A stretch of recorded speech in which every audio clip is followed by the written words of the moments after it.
So let's talk a little bit more about presbyopia. So this is a problem that people get as they get into their 40s. They have problems with reading. So iPhone, computer, menu in the restaurant, price tags. Briefly what we mentioned earlier. Oke, jadi ini adalah sebuah kondisi ya, di mana ketika kita mulai berumur 40 itu sering kita alami. Adalah ketika kita megang gadget kita ya, seperti iPad, handphone, dan lain-lain, kita tuh kesulitan untuk baca dari jarak dekat. Jadi presbiopia ini adalah kesulitan pasien untuk bisa membaca tulisan.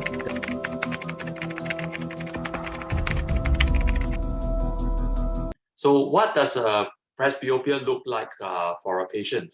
So you can see that when we are young, this is what we see at the top. Near and far are all very clear. Now, what a person who has presbyopia in the 50s will see is that the near is not very clear. The far is still in focus, but the near is not very clear. Jadi ini adalah contoh ya, pasien dengan presbiopia ya. Jadi kalau pasien dengan presbiopia itu kira-kira pandangannya seperti ini. Yang atas tuh ketika sebelum pasien ini kena presbiopia, ketika dia masih muda, pandangan jarak dekat dan jarak jauhnya tuh sama-sama jelasnya. Nah, tapi kalau sudah ada presbiopia, seperti yang kita lihat ya, jarak jauhnya itu masih jelas. Tapi yang jarak dekat tuh buram.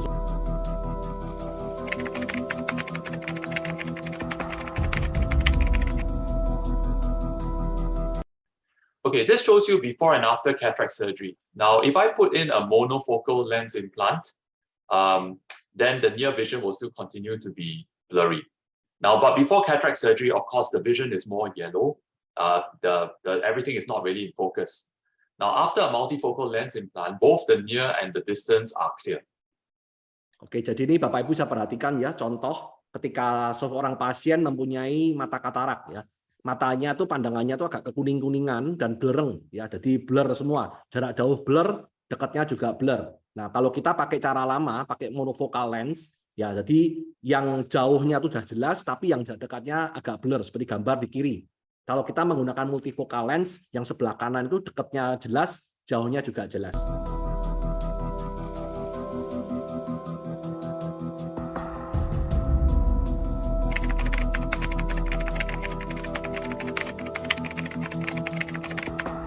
Okay, so we move on now to macular degeneration.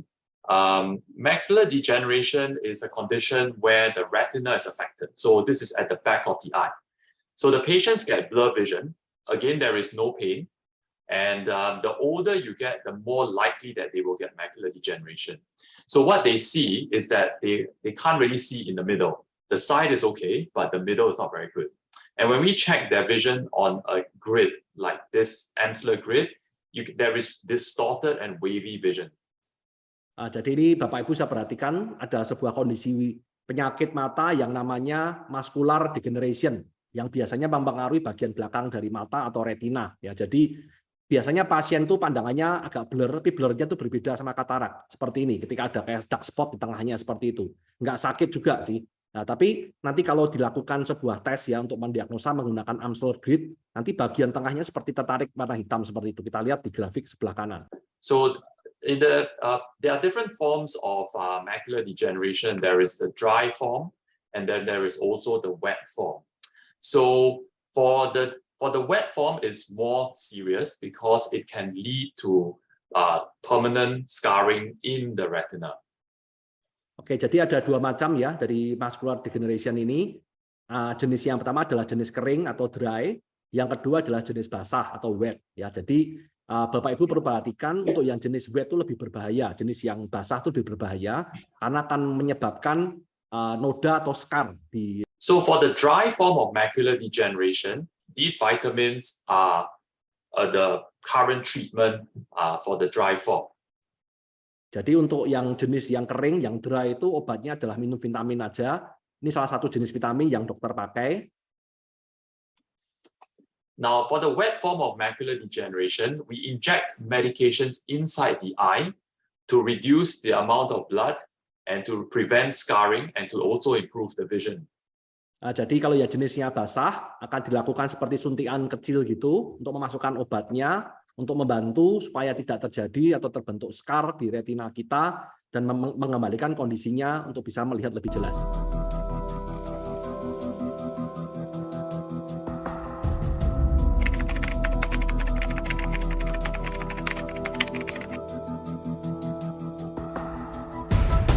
So we move on to glaucoma now. Now, glaucoma in its early stages, there are no symptoms. The patient doesn't really know that they have glaucoma. This is because glaucoma affects the sight vision early in the condition, and only involves the center when it's too late.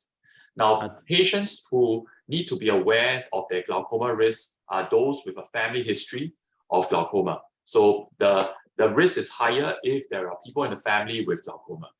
Jadi Bapak Ibu perhatikan, sekarang kita akan melihat sedikit pasien dengan kondisi glaukom ya atau glaukoma. Jadi glaukoma ini biasanya pasiennya di tahap awal tidak akan menyadari kondisinya itu ada glaukoma karena akan hanya mempengaruhi bagian samping dari pandangan kita. Tapi nanti lama-kelamaan kondisinya tuh akan blurnya tuh ke tengah. Nah, ketika sudah sampai tengah tuh kondisinya sudah lebih serius.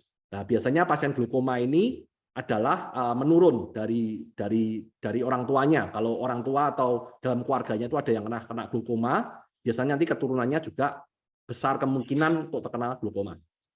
Yeah. So what happens in glaucoma is that the drainage pathway for fluid inside the eye is blocked, and this is in the front of the eye. So too much fluid accumulates inside the eye and causes the pressure inside the eye to be high. And the high pressure damages the nerve at the back of the eye. Nah, jadi glaukoma ini terjadi karena saluran pembuangannya airnya itu terblok ya. Jadi kanal bridge-nya itu drainage-nya itu terkunci, keblok. Jadi cairannya itu di dalam mata terus. Nah, makin banyak dan mendorong ke arah belakang mata yang akan merusak bagian dari retina kita. So in a patient with early glaucoma, it just affects the sight vision. As the glaucoma gets worse, then it becomes the vision is affected more towards the center until at the end stage disease with very severe disease, they only can see just a tunnel of vision in the middle. So the important thing to know is that we should check for glaucoma early, because when we end up at advanced glaucoma, the only treatment is to control the condition. You cannot recover the vision that is lost anymore. Jadi Bapak Ibu bisa perhatikan, ini penting sekali ya. Kalau glaukoma itu kita harus bisa mendeteksi secara dini ya. Seperti di gambar contoh ini, di mata normal kita itu seperti itu ya. Ketika glaukoma itu baru ada gejala sedikit, biasanya pinggirnya itu akan hitam-hitam seperti itu. Nah, yang lebih advance kondisinya itu hitamnya lebih banyak, dan yang sudah end stage atau tahap akhir dari glaukoma itu ketika pandangan itu tinggal kecil di tengah aja, seperti ada lorong hitamnya di mata kita. Nah, Bapak Ibu perhatikan, kalau kita tuh masih early glaukoma mungkin ya masih bisa sembuhkan, tapi kalau sudah masuk ke advance itu biasanya hanya bisa dikontrol. Ya kalau sudah masuk di end stage ya biasanya udah nggak bisa diapa-apain lagi.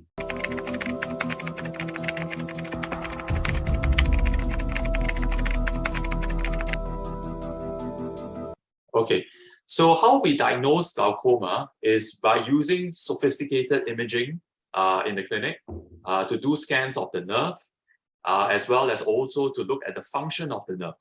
So when we also look at the drainage outflow in the front of the eye. So these are some of the scans that we can do. Oke, jadi ini adalah cara mendeteksi atau mendiagnosa glaukoma di klinik ya. Dilakukan sebuah scan dengan alat scan yang lebih baru dan lebih lebih complicated ya. Jadi bisa mendeteksi banyaknya aliran di kanal kita ya. Jadi kita bisa mendeteksi tahap awal dari glaukoma tersebut. And how we treat glaucoma depends on many things. It depends on how high the pressure is. It depends on what type of glaucoma, how bad the glaucoma is as well. So just in terms of the types of treatment, there is laser treatment, there are eye drops, and then there is also surgery. So surgery in the form of trabeculectomy surgery, or what we do now for certain types of glaucoma is eye stent surgery. So this is a very small stent. It's a metal piece that we put inside the outflow channel to help improve the flow of fluid outside of the eye.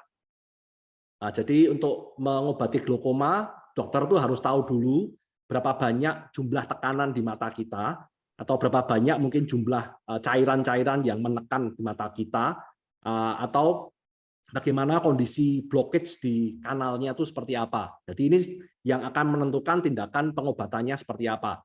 Jenis-jenis pengobatannya ada yang dengan laser, ada dengan tetes mata, ada juga dengan yang operasi. Dengan operasi itu ada beberapa, ya seperti contohnya ini iStent surgery ya, akan memasang sebuah stent atau ring ya, ring kecil di ujung dari saluran itu yang akan membantu airnya lebih bisa cairan mata ini bisa mengalir ke depan dengan baik. Ukurannya sangat kecil.